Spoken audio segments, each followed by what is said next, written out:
this thing started. My name is Brandon. We're here with Augie and David, and we're doing the Central California real estate, out-of-state investing Q&A with a friend of mine who I've never met. First time hearing his voice is tonight, Augie. So, how you been, man? Good. I'm actually here with my wife, Arlene. So that's her in the picture, actually. We're here in the same room, though. But yeah, it's weird that we've never actually spoken. It's all been through text and bigger pockets messaging. So it's cool to actually talk to you for the first time after. It's been a year, maybe 2 years now. Yeah, I think it has to be going on 3 because I've been back home for at least 2 years, so it's going on 3 years. You know what? Actually, I saw you once at the grocery store, but I was I was a little too shy to say hello. So I saw you from far away. That's funny. It's kind of creepy, but that's okay, I guess. So I guess let's go ahead and get started. You kind of introduce yourself. Why did you choose real estate as the investment tool, and how you got started? Just for a little backstory, well, we just so my wife and I, we have great. I'm an engineer and she's in appeals. Really, she's gonna actually say the first part of the story because she's the reason why I got into real estate. So I'm gonna let her say her piece here. Go ahead. Hi everyone. So my name is Arlene and I'm Augie's wife, like he just said. And I'm just gonna give you guys a little bit of a backstory. Augie's probably gonna give you guys more than me of what you guys want to hear.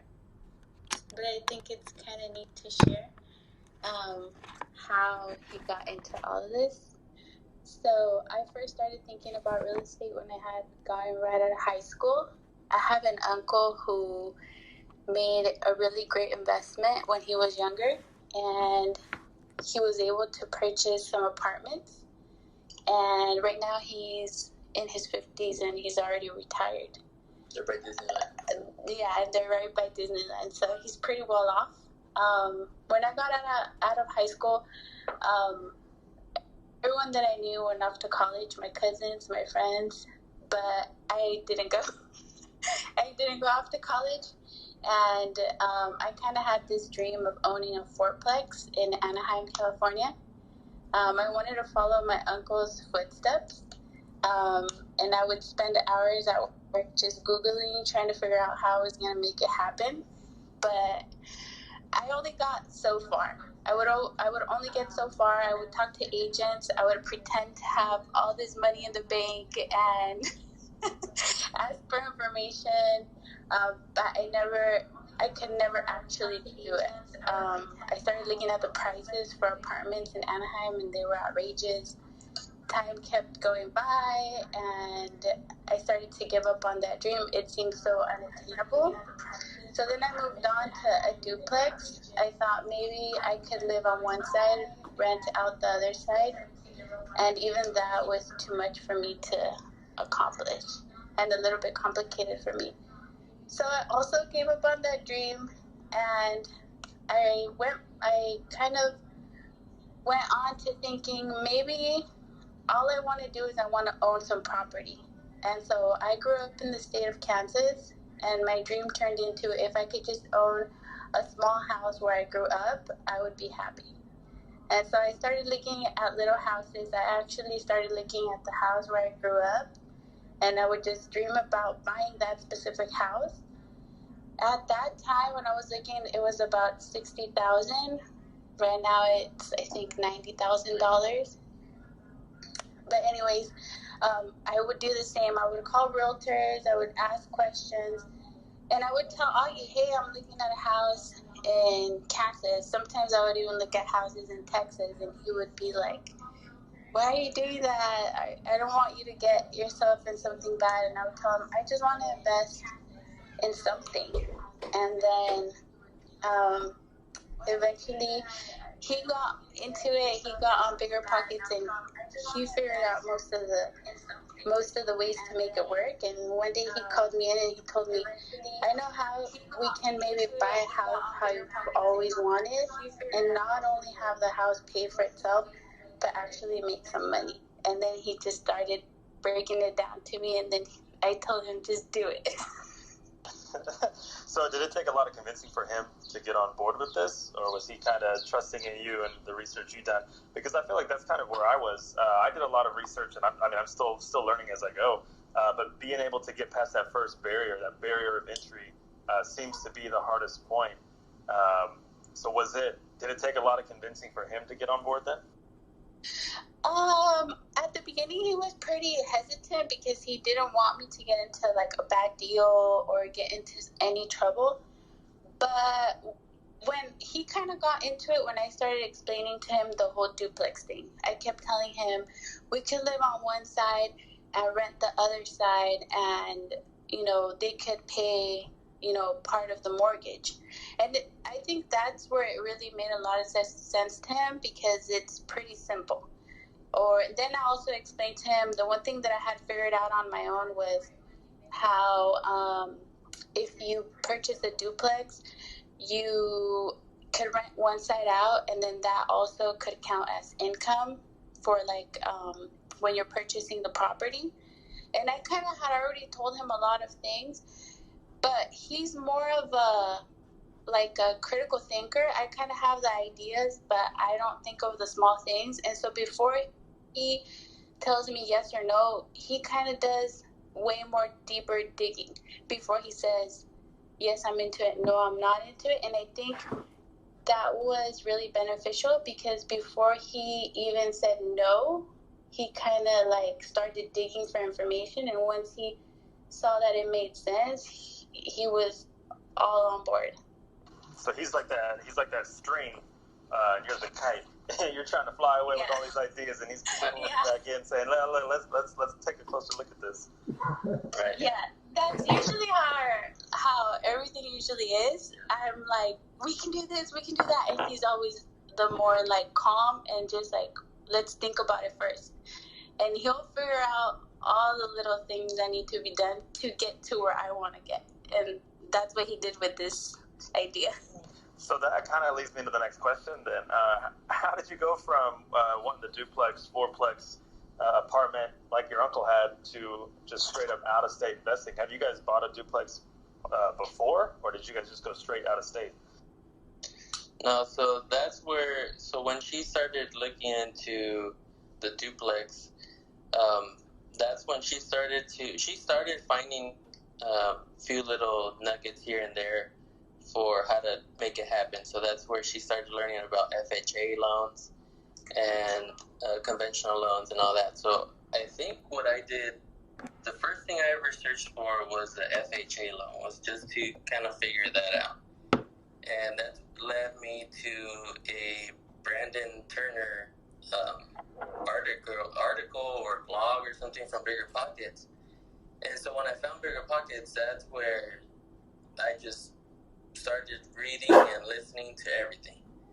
And from there, I started to actually get overwhelmed and lose control, and I started to go into all these different avenues. I was looking at duplexes, I was looking at apartment complexes, mobile home parks, just all kinds of different types of real estate, and I started to kind of drown in the information until I found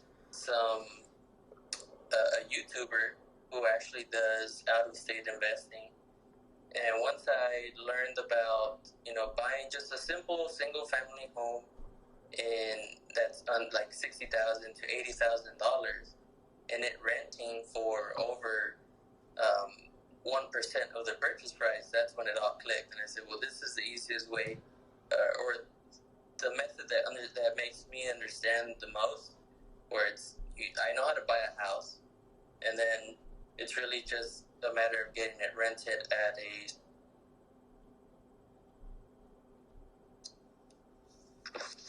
I don't know if I answered your question there. Yeah, no, for sure. Yeah, Bigger Pockets Rockets is amazing, man. I definitely got lost in their podcast. I probably listened to every single one of them. The content that they had just in blogs and articles is pretty solid. And I felt the same way. I feel like I still feel the same way. I know they talk about it a lot, but they call it that analysis paralysis, where you're sitting there looking at everything, you see the next shiny thing, and you don't know exactly which direction to go. It's a real thing.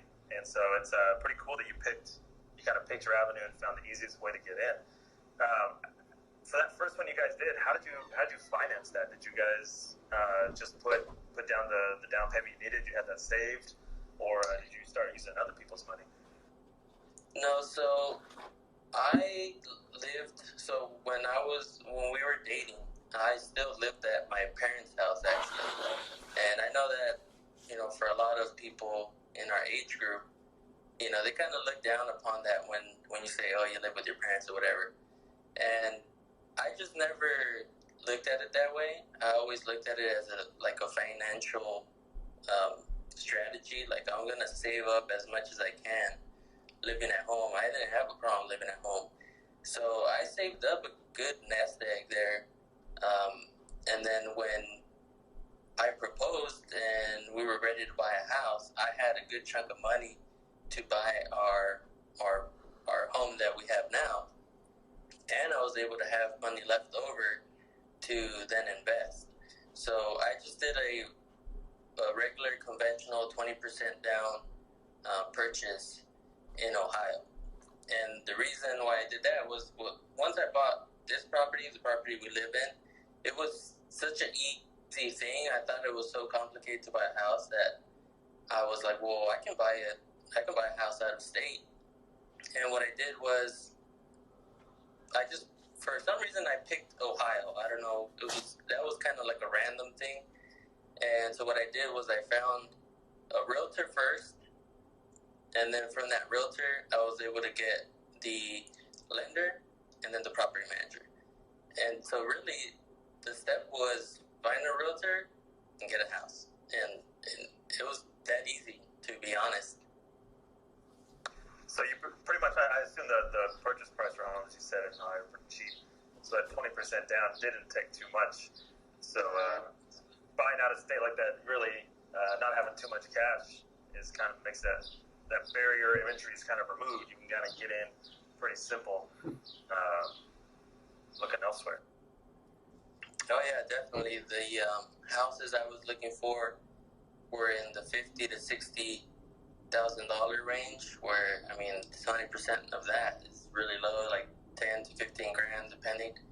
And then there's closing costs and there's repairs that need to be done to get it rent ready and stuff like that. But on that first house, the purchase price was $50,500, and it rented. I got it rented for $750 a month. But all in, I was I think with some repairs and stuff, I was all in at $18,000. So $18,000, it is a good chunk for a lot of people, but again, I was in a position where I was able to do that.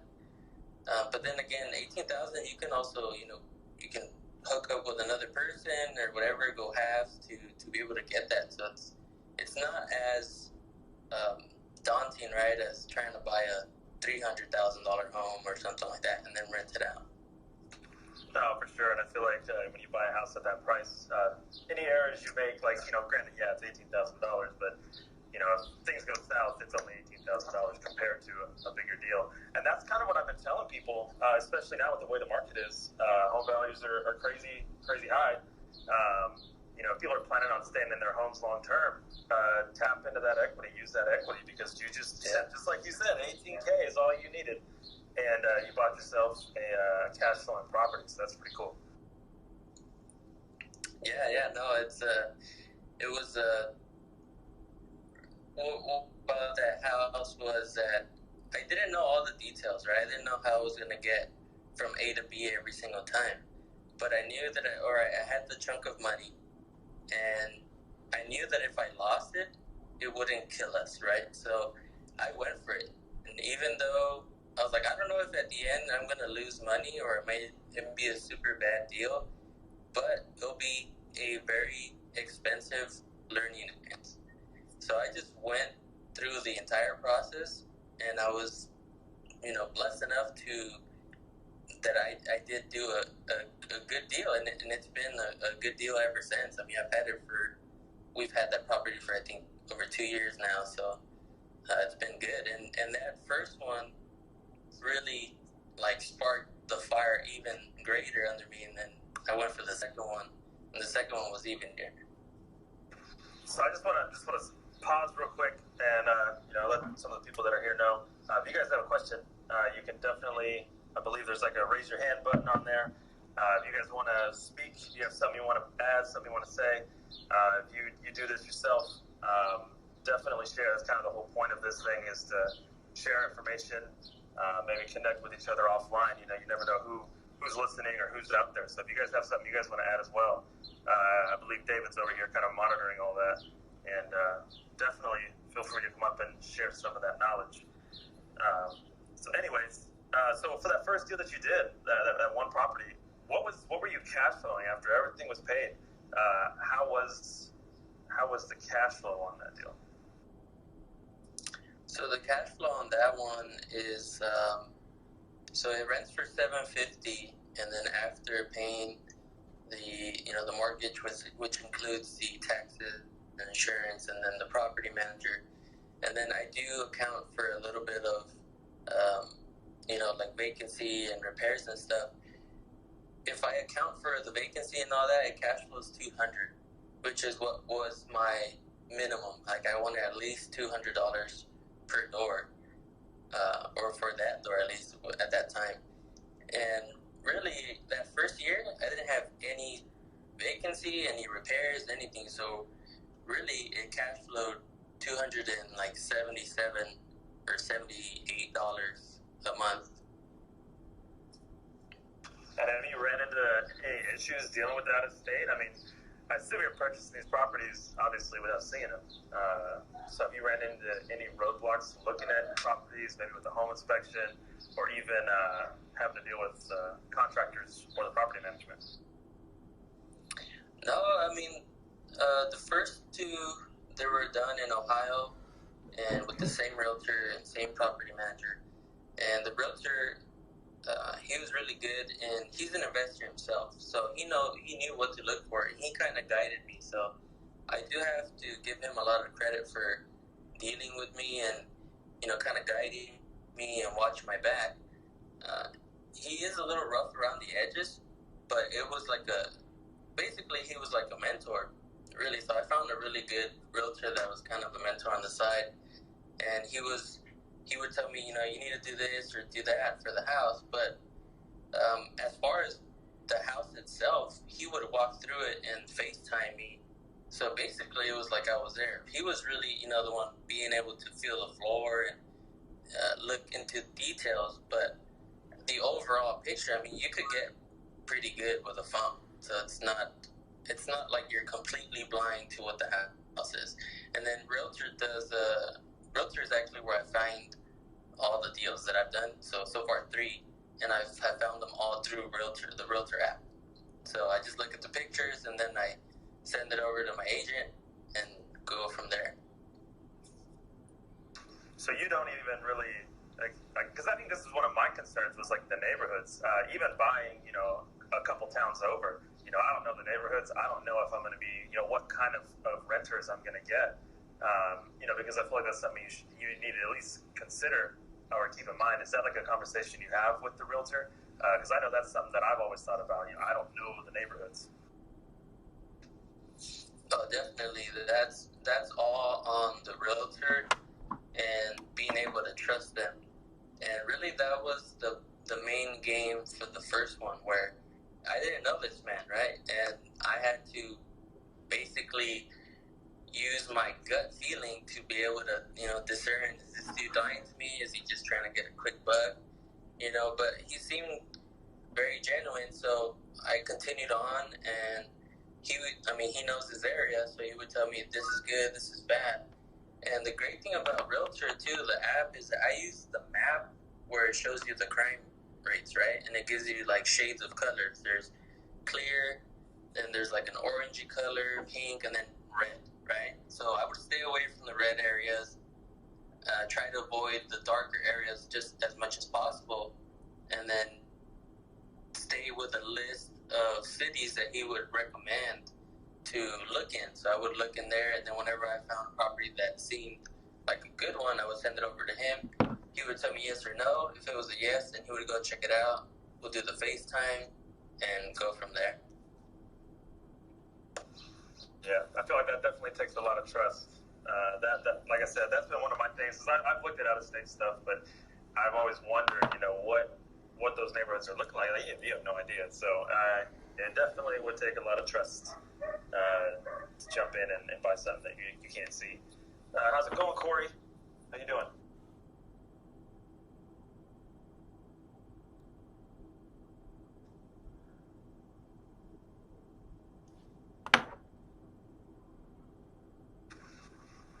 Hello, Corey. How are you?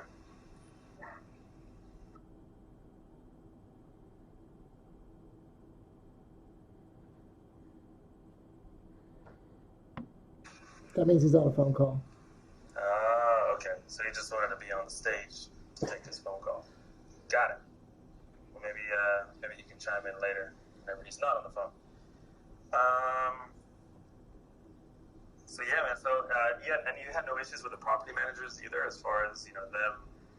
I don't want to say ripping you off. I don't want to try to badmouth people or professions, but have you ever had any issues as far as property management goes? Well, for the first two houses, like I mentioned, they're both in Ohio. They're both about in the same area. They're two different cities, but general same area. And they're both managed by the same property manager. And for the most part, it's been pretty smooth. I mean, if there's anything under $500 that needs repaired, he just goes ahead and does the repair from a reserve fund. So there's a reserve fund. I think it's $500 or $300. I don't really remember. But if it's anything under $500, he'll just go ahead and do it. And then if it's anything above, he'll give me a call. So there was a tornado there. Actually, like a month after I bought the first property, there was a tornado in Ohio, and my brother-in-law actually was the one that messaged me saying, "Hey, there was a tornado in Ohio. How's your house?" And I said, "Oh man!" So I sent over a text to my property manager, and he's like, "Oh, I swung by, and everything's good. There's no damage, so it's been good." And then on that first rental, there's only been a repair on the roof. Like a couple of shingles flew off on a windy day, or that was it. It was like a $500 repair, so it wasn't too bad. But it's been good. I'm working with a new property manager for this third house, but this one's in Kansas. So we just started, communicating and getting into the deal. So it's not 100% yet, but so far they seem legit. They're like a bigger company, so it's gonna be my first time with a bigger scale company. But so far so good. And this is that one that that's your Burr property, right? This is the one that you bought, and you're about to start doing some work on it so you can have some tenants in there, right? Right, yeah. So the first two were done with the regular 20% down, 30-year fixed rate mortgage. But after that second one, I quickly realized, I'm going to run out of money. And, we're going to have to, wait months to be able to save and then be able to buy another one. So I just wanted to see, how can we do this faster? And since on the second one, we did a little bit more repairs. We did some carpeting, we did some paint, we put some closet doors, stuff like that. And I dealt with a kind of handyman type person that was also referred to by the agent. So when I got through that process of repairing that rent ready, I figured, it's the same thing as the Burr. I'm doing it. I'm just doing it backwards, right? I'm getting a loan on it first, then I'm repairing it, and then my money's stuck in there. So that's when I decided to jump in to the Burr, and I bought this third property. I still haven't closed, actually. We're about to close this. Actually, we should close this week, Friday, I think. And so I bought this one for $50,000, and the repairs should be about 10 grand, maybe 12, and then I should be able to refinance. The after repair value should be about 90,000 to 85,000, and then I should be able to refinance and take out either everything that I put in or just leave a little bit in, depending on what it rents for. Yeah, this is the strategy that I was talking with a friend of mine about. He just recently refinanced his house, and so he pulled out a decent chunk of equity. And I told him, I was like, "Look, man, use your house, take that money, buy another house, and do this strategy." And he's not even from California, so he has contacts. He's from Michigan, I believe. He has contacts out there, and so he kind of has eyes and family. So it's not entirely out of state. But I was trying to explain the strategy here. Buy something cheap, fix it up, throw a renter in there, and then throw a mortgage on it and cash out that equity. Definitely makes sense, especially if you get that ball rolling. Yeah, so that's really what I want to do. I want to take advantage of the BRRRR and be able to use the same amount of money and the same money multiple times and not run out, so that I can do this as many times or as many loans as they're going to give me, right? So there's a couple of hurdles that I know I'm up against. So it's one of them being how many loans will Fannie Mae give us, right? And then the other hurdle is, which I'm still in the process of figuring out, is how to be able to refinance earlier than the 6 months seasoning period that most banks require. Usually it's 6 to a year. So that's those are the couple things that the challenges that BRRRR has. But again, I'm doing this and I'm learning along the way, and hopefully it turns out good, which I'm pretty confident that it will be. I wonder if this is where the whole LLC thing kind of could come into play. And I see Luis down there. I know you kind of have some experience in this as well. Corey being a lender, I'm sure there's some knowledge there. But I wonder, if you hold these properties under different LLCs, if that means the loans are held against those, or if they're still held against the person behind the corporation.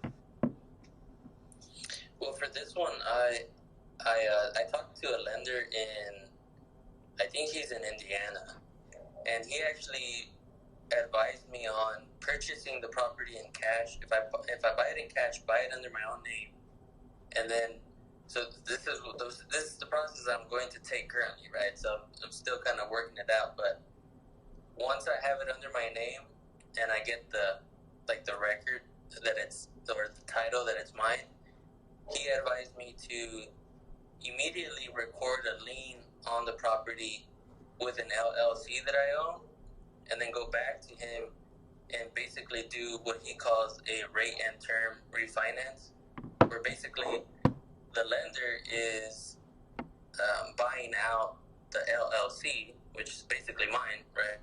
It's just basically going from the LLC back to me. Interesting. Obviously, I don't have a plethora of experience in all of this, but I've never heard of that. So that sounds interesting.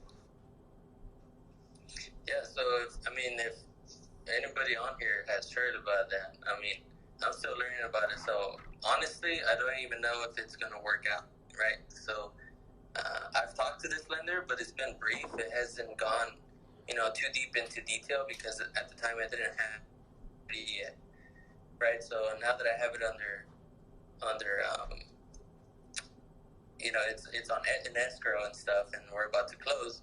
Once we close, then I'll be able to talk to him again and see all the details. But so far,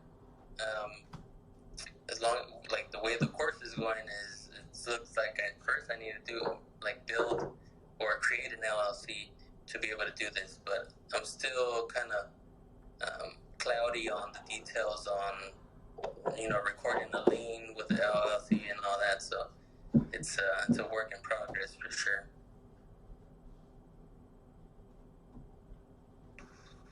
Cool, man. Yeah, that definitely sounds like a lot. So I guess where's your wife's role in all this now? I know she kind of was the brains and everything that got you into this mess. Where is she at in all this at this moment?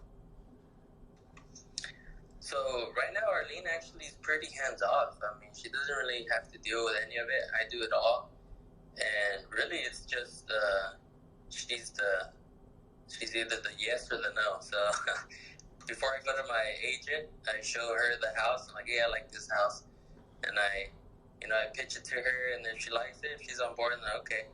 And then I go to the agent, and I mean, really, she's just there for support right now. But I do see her taking on more responsibility once we get more houses. So, like, figuring out what insurance we're gonna get for a certain property, and then starting to manage, paperwork, keeping records, stuff like that for taxes. So, I think I'm gonna have her do all that boring stuff, and I'll just be the deal finder.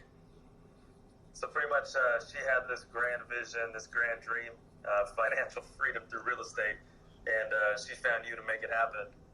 That's what it sounds like. Yeah, so, if it wasn't for her, I wouldn't have looked into it. Really, it was just the fear of not knowing what she was getting herself into that made me want to do research. So I started digging into it, and I was like, it's pretty good, actually, what you're trying to do. And really, she was just envisioning having a property that paid itself. And that was it, right? And then when I found out that you can actually have a property that pays itself and pays you a little bit of money every month, that's when I was like, man, I love this. So now we're on this journey of trying to get as many as possible to eventually, not have to work my regular job. I don't really plan on doing like the whole retire thing. I just want to maybe get more into real estate, maybe do some flips, or just do some other stuff that that I would enjoy doing, and not be tied to a specific job for 8 hours a day. Yeah, no, completely understandable. That freedom to kind of do what you want when you want is definitely something to be sought after, for sure. So that kind of leads into the next question I have for you then. Your guys' long-term goals. 5 years from now, 10 years from now. I know you mentioned flips, and I know offline me and you talked about you coming in and doing some stuff back into California. Is that kind of where you're thinking of doing the flips then instead of the buy and hold route? Yeah, so long term, I think I want to continue to do the buy and hold. Like, that's going to be my bread and butter, right? The buy and hold and get as many as possible. But like I mentioned, one of the challenges that's going to come up at one point is I'm only going to be able to have so many loans, right? So, and that's the other thing. I don't really want to have so many loans. There's a certain threshold of debt that I'm willing to have, on my shoulders. So I figured that once I get to that point and I want to start chipping away at this debt and at the same time get more buy and holds, the way I see it is if I can do some flipping in California where, you can buy houses at a reasonable price, 200, 300, at least in our area, Brandon, then, flip those, make 20, 30, hopefully 50K, and then start paying off the single families one by one would be the strategy that we're looking at right now. That's cool, man. That's solid. I'm not going to lie. I'm pretty jealous. I've done some, what I would call accidental investing on my end. Properties that were purchased with an investment intention, and then life kind of changed those plans. But it's awesome, man. I love that I've been able to kind of keep in contact with you, even if it's only been through text. Like I said, first time I've actually spoken to you, never met you. It's been cool to be able to still kind of keep up with you and see what you're doing. Not gonna lie, some of the times whenever I'm texting you, you're texting me, it's a little bit low-key competition. I want to see what you're doing, and then I hear all this stuff, and I'm like, man, this dude is killing it. That's really awesome. Yeah, it's been an interesting relationship, being able to text and stuff like that. And really, that's what has helped me in what I've been able to do here is just reaching out to everybody. So I reached out to you, and we've talked about certain things. You and I kind of talked about the 1031 exchange, so we both learned a little bit about that together. And you just never know who you talk to, what kind of nugget you're gonna get from that conversation. And so I used to be really shy. I used to not want to talk to anybody at all. But ever since Bigger Pockets and really just throwing myself out there, I mean, man, I'll talk to anybody, because you just never know what you're going to learn. And really learning is the key here. For sure. I've definitely learned, talking to people, even just trying to keep up with what people are doing. A perfect example is I've recently met up with Luis, who's been hanging out down here. And he told me about, some of the wholesale deals that he's done and some of the flips that he's done, which kind of reignited that whole wholesale strategy. And I've spent days just going out, riding around on the motorcycle, looking at homes, writing down properties, and working that route. And that's all just because I believe I saw he posted something online about investing, and then I met up with him and kind of kept on going from there. So absolutely right. You don't know who you're going to meet, who you're going to talk to, what they're going to have to say that kind of sparks that next step for you. I know one of the big things they talk about on Bigger Pockets is what is your I think it's like your most important next step or something along those lines, and finding that out is huge to kind of keep that investment career going. So I absolutely agree, man. So I guess the last question I really got for you is, what would you have for someone as far as advice-wise for someone who's starting out? So they got a little bit of cash, but they don't know where to start. What would you tell them? Really, I have a ton of advice, but I would say the first thing would be to just do it. Like, there's just something about doing that first one, even if you fail, like, it's going to open so many doors. That is, I think, the number one. And also, what goes with that number one is if what's preventing you from doing something is not knowing, then really that's all on you. There's no excuse for that. I mean, right now, there's so many resources. Back then, before Bigger Pockets, before YouTube, all that, I probably would never do investing. But, there's so many resources now. Clubhouse, you can get on here and listen to stuff for free, and that's it. You don't need to pay for courses and all that stuff. I got it all free, and it's really just a matter of going for it, not being scared, and just doing it. Okay, and we'll pay Nike a $10,000 commission for you to just do it. No big deal. I guess that's all I got. Unless you got anything else you wanted to share, or anybody else had anything they wanted to chip in on. David, you've kind of been sitting there, kind of moderating the whole thing. It would be cool to hear from someone else. Real estate is it's a nasty bug, actually. So, right now that I have this house under, an escrow, I'm itching for the next one. So I'm always trying to figure out, can I do something else while this is being done? It's being repaired. Can I do a wholesale deal? Can I flip? Can I do this? Like, it's a nasty bug, but it's pretty cool that there's so many different things you can do. So I've looked into wholesaling too here in our area, to the point where I even made a call. Like, I found a house and made a call. They actually answered. It was an old lady, and she told me, it's my daughter's dealing with it. And then she gave me her daughter's phone number. So I was like, oh man, I'm actually making it happen. But then the daughter she would not answer my calls. So, but yeah, just going out there and doing whatever you can. Eventually, if you keep at it, you're gonna do something. Yeah, I had one of those similar experiences where I found a house that I was like, in my years of experience in this wholesaling gig, this looks to be the perfect deal.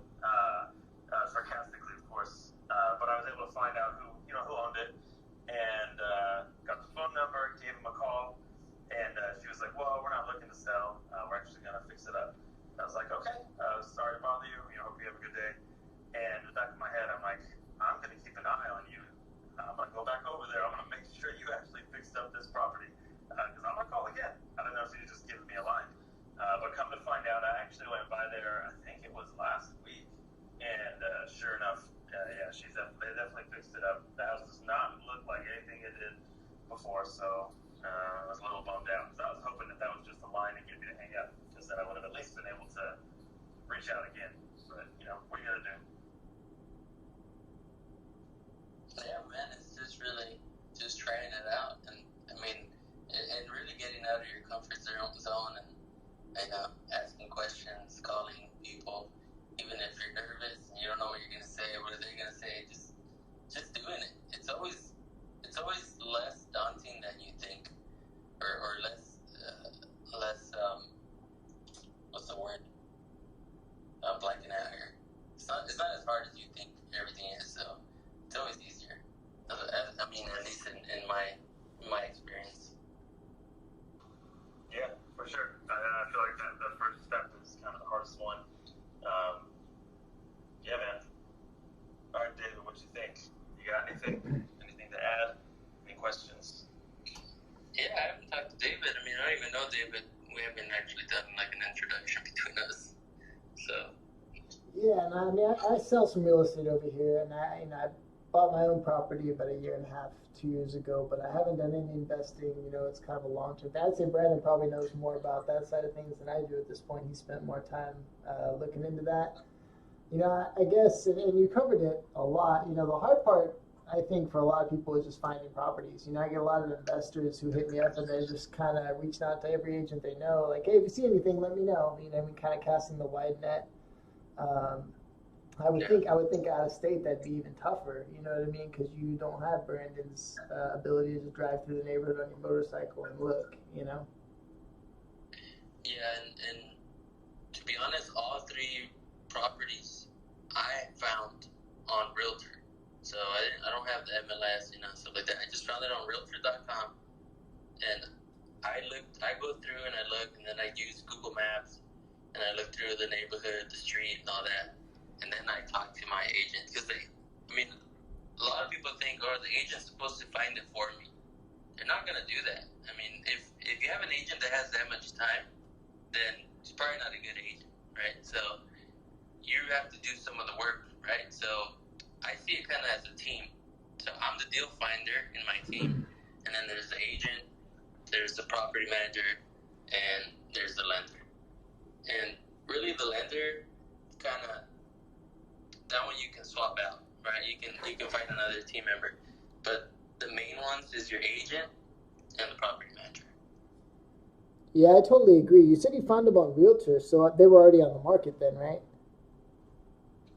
Yeah, so just regular Realtor.com, they're listed, and just putting in bids. I got bid out a bunch of times, so we would find one, and we were just, it was like we were just buying a regular house, and we were putting in our offers, and sometimes we would have someone come in with a higher offer, and we just get bid out.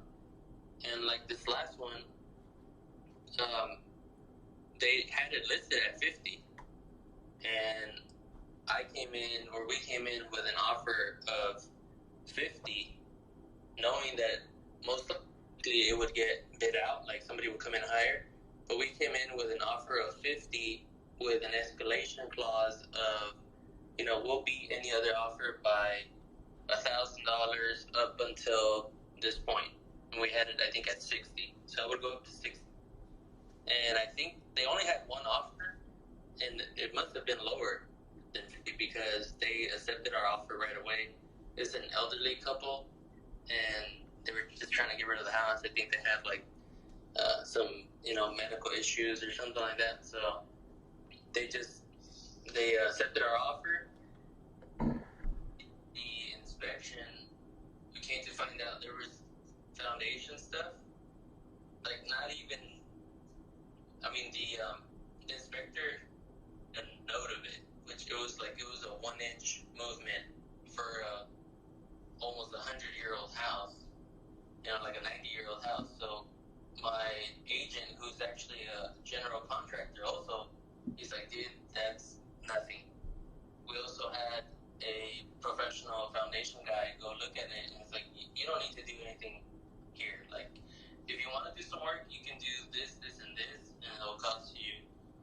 maybe $2,000.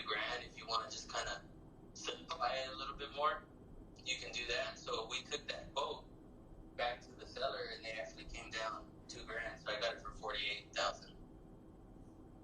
Man, that's awesome. Yeah, in this market here, I'm sure it's just insanely competitive right now. So anybody trying to do investing, I'm thinking it's probably going out and looking for off-market deals. I don't even know if there are markets. You're probably spending more time on Realtor than I am in other places. Are there markets where, it's still slow enough to be doing that? I don't know. To be honest, everything seems hot. I mean, I know there's a lot of people in Indiana. So, my brother-in-law actually was looking to invest also in Indiana, but I just don't want to go somewhere where it's too hot, right? So I'd rather go somewhere where, okay, maybe there's not as many houses to find or not as hired, but, I'm not competing with tons of investors, right? I mean, so far this is my only one in Kansas, but so far it seems good. It doesn't seem that hard to find a house. And it's really just looking at the houses very carefully. So there's times where you may think, it's not a good deal, and you pass on it. I would say go back, give it a second look, maybe a third look. That's what I did with this one. It didn't seem good the first time I looked at it, and I looked at it again. I talked to my agent, and my agent's like, you know what, this area right here is growing. There's a lot of Airbnbs. There's 2 universities nearby. There's an elementary school down the street. So he's like, if you fix it up, you can rent it pretty good. So I went for it, and so far it's looking to be a good deal. Yeah, that's awesome. It's definitely something I want to get into long term. I don't know about out of state. Yeah, that's ambitious. You know what I mean? Like you said, I think you said you've got people managing out of state. You know what I mean? It's like if I can't see it and have hands on it, then I'm a control freak. So that would stress me out. But listening to you talk about it is definitely it's made me feel better about it. Yeah, there's that. That's like the main. Some people say, I can't walk through. I never really cared. I don't plan on doing any other work. So, I kind of like it that it's really far away. I can't even get to it. Because maybe if it was around the corner, I would go and try and change a doorknob or a window or whatever it may be. So, I'm glad that, it doesn't really bother me that I have to stay. That's true. I guess it's less pressure to be involved. So you got somebody else managing the client themselves. I totally get it. Sorry. No, you're good. Sorry, I was gonna say, although I do have the itch to want to be able to see the end result of one, so that's why I really want to do a flip. Or even if I can do a BRRRR here in California, it would be really nice to be able to physically see the before and after, be able to walk through it once it's fixed up and stuff. That's something I do want to do. Eventually I will. Although I do have a trip planned for Kansas in September, so most likely I won't be able to walk through the house, so should be a renter by then. But maybe by then there'll be another property I'm working on, so hopefully I can see one in person.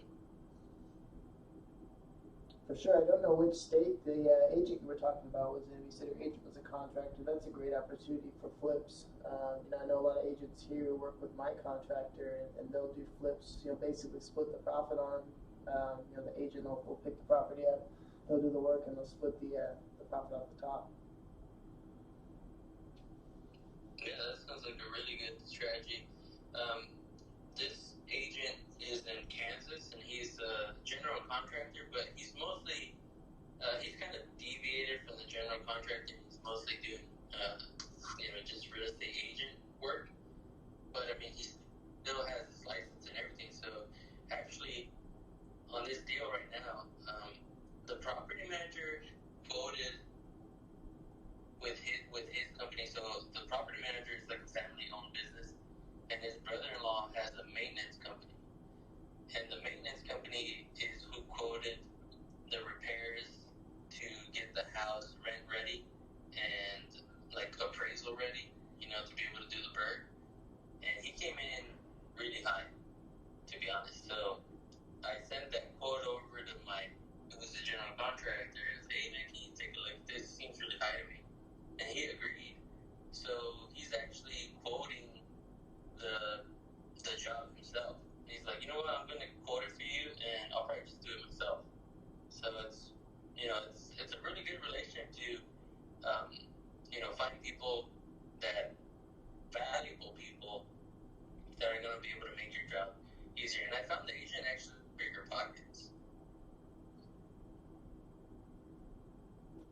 that's awesome. You're right. The network has so much to do with it. It makes the whole process easier.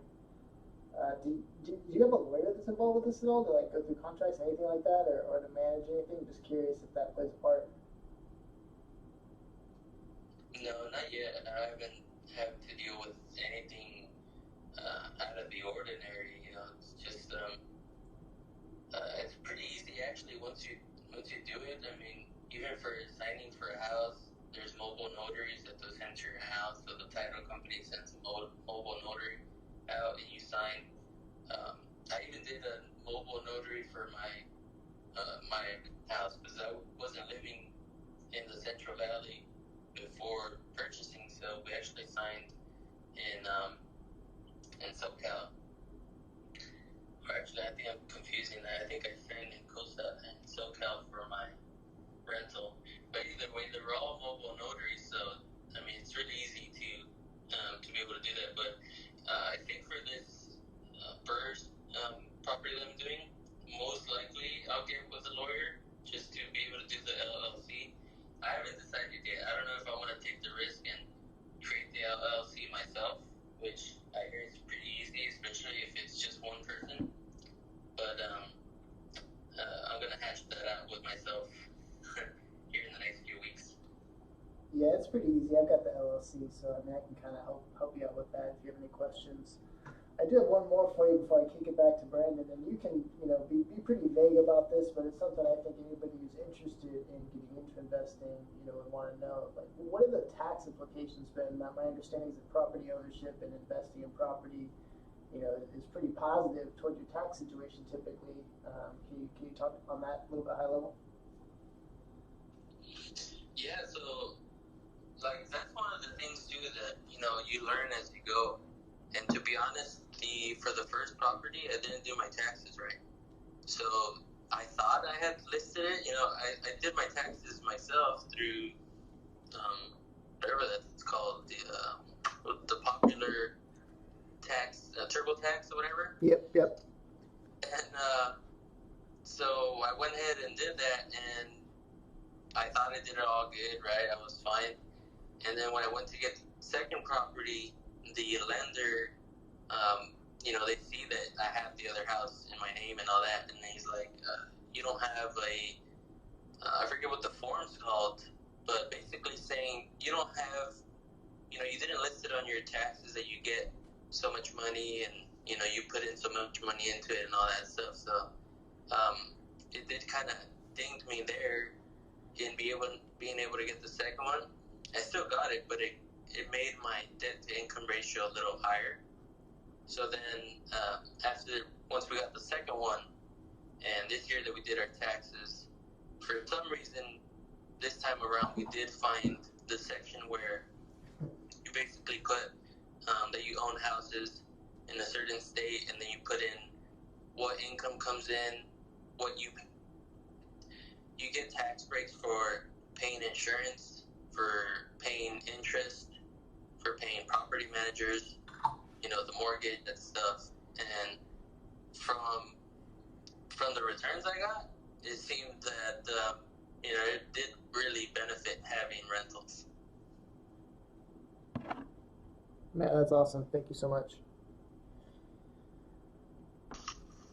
Yeah, no problem. And actually, I am interested in talking to you about the LLC. I've created an LLC before, but I never actually used it, and that was in Ohio. I thought I was going to use it there.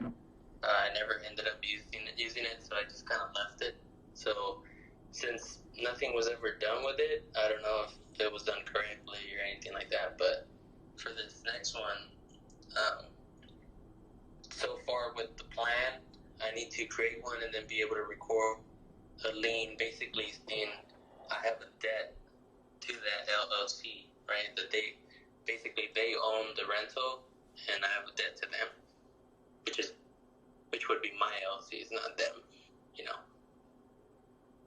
For sure, yeah. As the entity, you want it to be the property holder and the lien holder on those properties. So one thing is the LLC is different from state to state. So the process of it might be a little bit different over there. I used I used LegalZoom the first time I did it, and honestly, you don't need to. Everything else I've done, I haven't used them for anything. All the paperwork's pretty straightforward. I know another thing too, just for some of the people I've been talking to, they were moving their LLCs into another state altogether. So like their LLCs weren't in California, and that had to do with taxes and things like that. I think Nevada was a big state that a lot of people are moving their LLCs into, or just creating new LLCs out of state.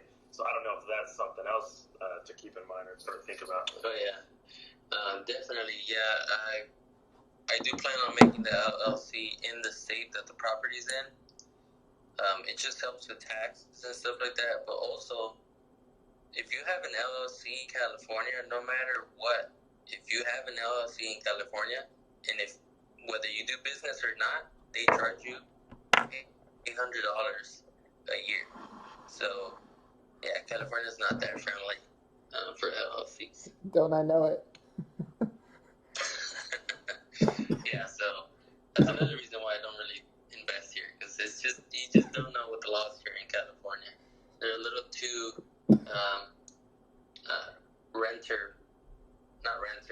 tenant friendly and not investor friendly. I mean, I could be wrong. I mean, there's tons of people that have rentals here, and I mean, my wife's uncle is one of them.